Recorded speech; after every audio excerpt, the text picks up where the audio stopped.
Hello guys, welcome to my YouTube channel Deep Classes. This is my second video of chapter Cell Structure and Function. Right? Let us start the video. Cells are basic units of life. All the living things are made from cells. Just as a house is made of bricks, okay? In the same way, a living organism is made of cells. Cell are the, जैसे हमारा घर ईंटों से एक के ऊपर एक ईंट करके बना होता है, हाँ, उसी तरह सेल्स होती हैं. सेल्स भी बिल्डिंग ब्लॉक की तरह होती हैं, इसलिए हम इसे बोल सकते हैं cell are the building block of plants and animals. यहाँ पर आप देख सकते हैं, ये फिगर में शो किया गया है बिल्डिंग ब्लॉक्स किस तरह बने हुए हैं और इधर ये सेल ब्लॉक्स किस तरह बने हुए हैं. The leaf of a plant is made of cells. देख रहे हैं ना आप? हाँ, बस a baby, a banyan tree and a bacterium look very different from one another, but they are all made of tiny cells. Our nose, skin, muscles and bones are made up of cells. The simplest organism like amoeba consists of only one cell, but complex organism like man, मतलब जो आपका simplest organism है amoeba, वो सिर्फ unicellular होता है या फिर आप उसे सिंगल सेल्ड भी कह सकते हैं. उसमें एक सेल होती है, लेकिन ये करती क्या है, जैसे मैन में सारी सेल्स काम करती हैं उसी तरह ये भी, उसमें भी कॉम्प्लेक्स ऑर्गेनिज्म होते हैं. और उसी तरह जिस तरह मैन में ट्रिलियन सेल्स होती हैं, वो एक सेल भी ट्रिलियन सेल्स की तरह ही काम करती है. ओके, अब देखिए मैंने छोटा सा ये नोट्स भी आपके लिए सिंपल बनाया हुआ है जिससे आप कॉपी कर सकते हो. Cell are the basic unit of life. All the living organism are made from cells. Cell are the building blocks of plants animals. जैसा कि मैंने अभी बताया आपको, a baby banyan tree and a bacterium look very different from one another, but they are all made up of tiny cells. Okay, अभी मैंने आपको single celled organism के बारे में बताया, amoeba. Amoeba is a single celled. Amoeba इसके और example है. एग्जाम्पल ऑफ यूनिसेलुलर ऑर्गेनिज्म है amoeba, paramecium, euglena, bacteria. In a unicellular organism, a single cell performs all vital activities such as feeding, movement, respiration and reproduction. तो अभी तक हमने जाना what is cell. अब हम क्या जानेंगे, parts of a cell. Okay, each cell has number of smaller parts in it. Some of the parts are present in all type of cells. Okay, right? The important basic, but certain parts are found only in plant cells. They are not present in animals. अब जैसे मोटा मोटा मैं आपको बताती हूँ, plant cell क्या होते हैं. प्लांट्स क्या होते हैं, ग्रीन होते हैं. तो ऐसे बहुत सी चीज़ें हैं जो प्लांट्स में पाई जाती हैं और एनिमल्स में नहीं पाई जाती हैं.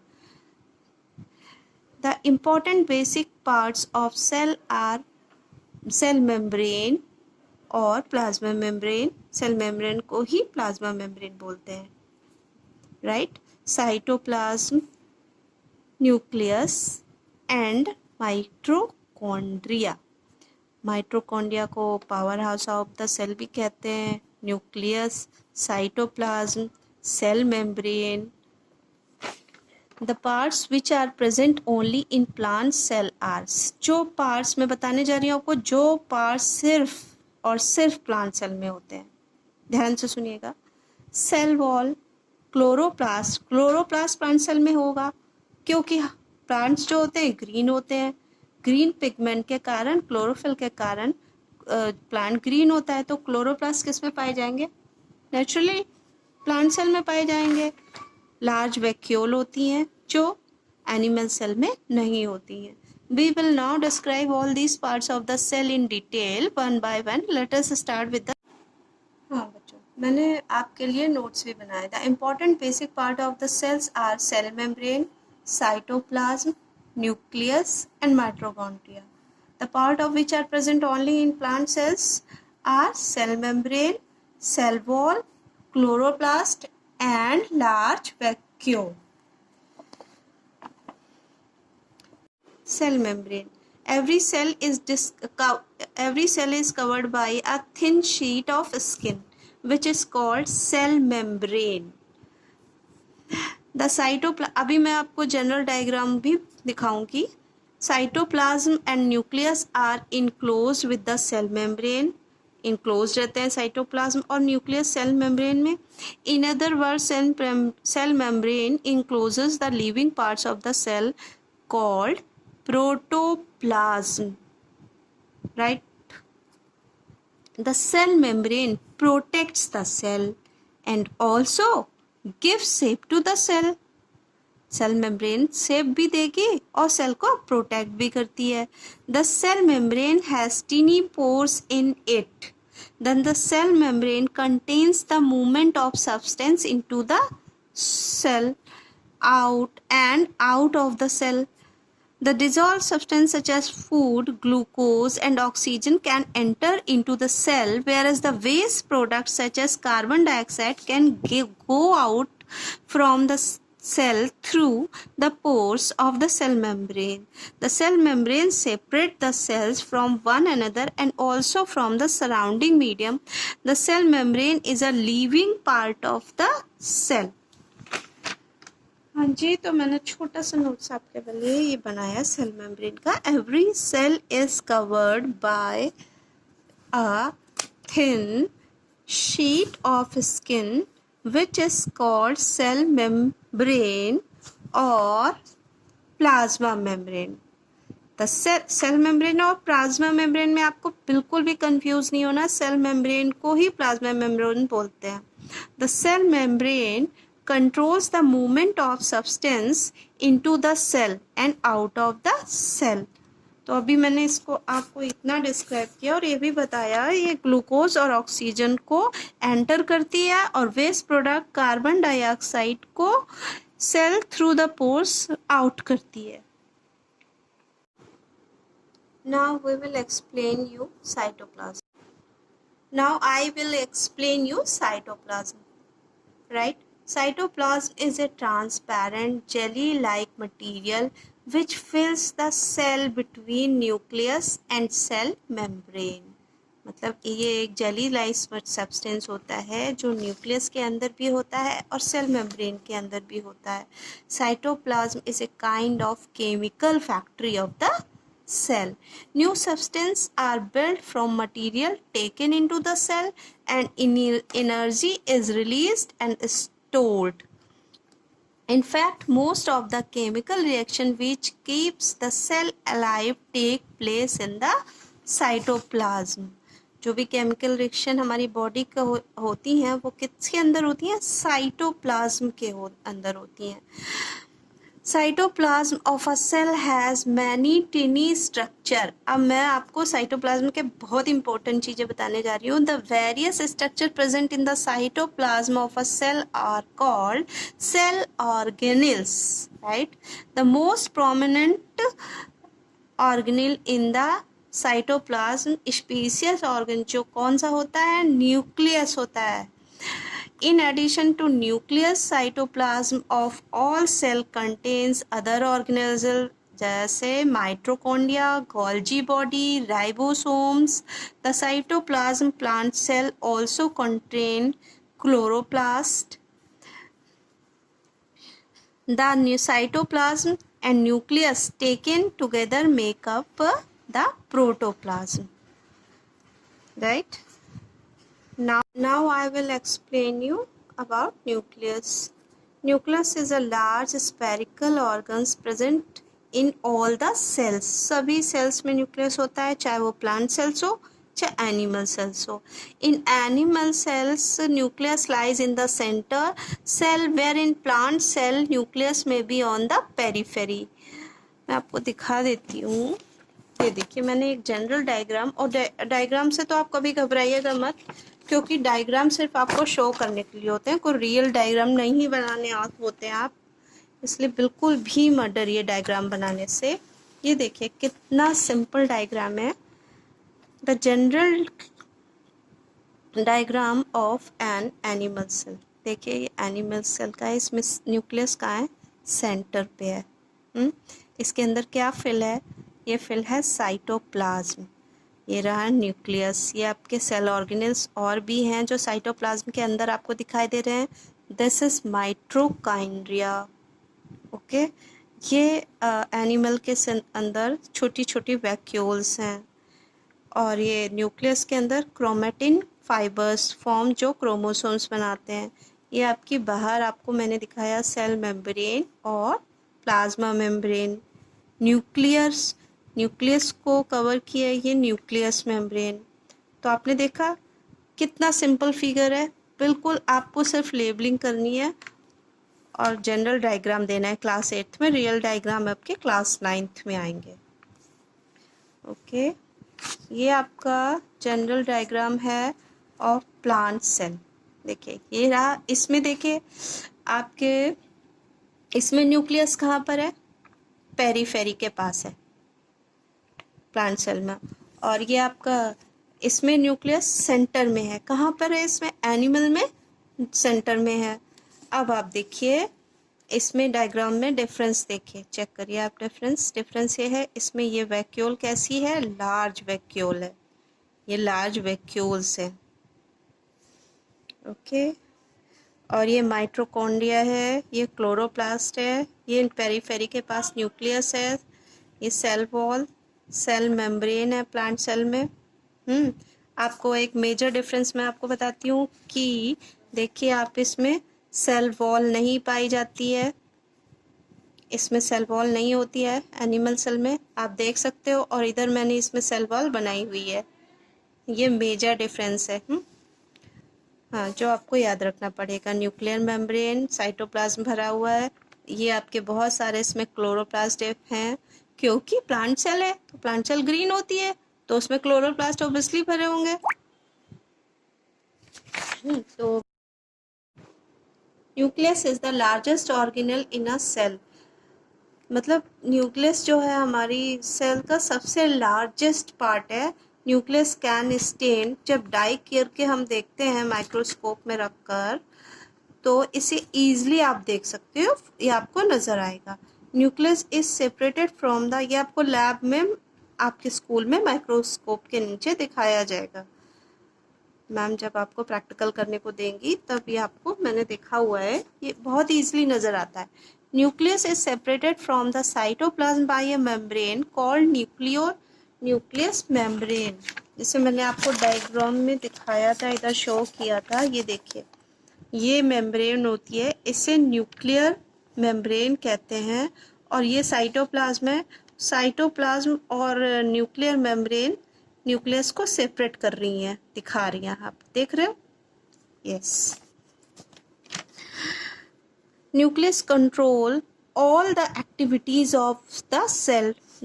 अब देखिए न्यूक्लियस क्यों इम्पोर्टेंट है, क्यों इम्पोर्टेंट है, देखिए आपके लिए और मेरे लिए सभी के लिए कितना इम्पोर्टेंट है। आप देखिए yes, nucleus control all the activities of cell. अब आपको मैं बहुत इम्पोर्टेंट बात बताना चाहती हूँ, आपके लिए और मेरे लिए भी ये बहुत इम्पोर्टेंट है कि मेरी शॉर्ट हाइट कैसी है, कैसे आई हुई है, और आप अपने मम्मी पापा की तरह क्यों दिखते हो, ये सब इस न्यूक्लियस के कारण होता है, समझे।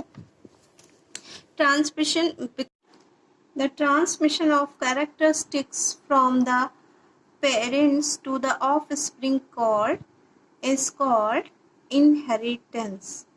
मतलब पेरेंट्स के कैरेक्टर जो हैं वो उनके बच्चों में जाने को हम क्या बोलते हैं, inheritance. Nucleus plays a very important role in inheritance. This can be explained as follows. Nucleus contain thread-like structure called chromosomes.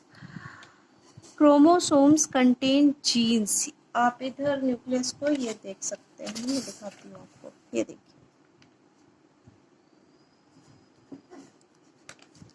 ये न्यूक्लियस है, ये न्यूक्लियस के अंदर है न्यूक्लियोलस, जिसे आप अगर स्टेन डाइक से माइक्रोस्कोप से देखेंगे आपको क्लियर आपको नज़र आने वाला है, नज़र आएगा। ये देखिए इसके अंदर ये क्या पड़े हुए हैं, क्रोमेटिन फाइबर।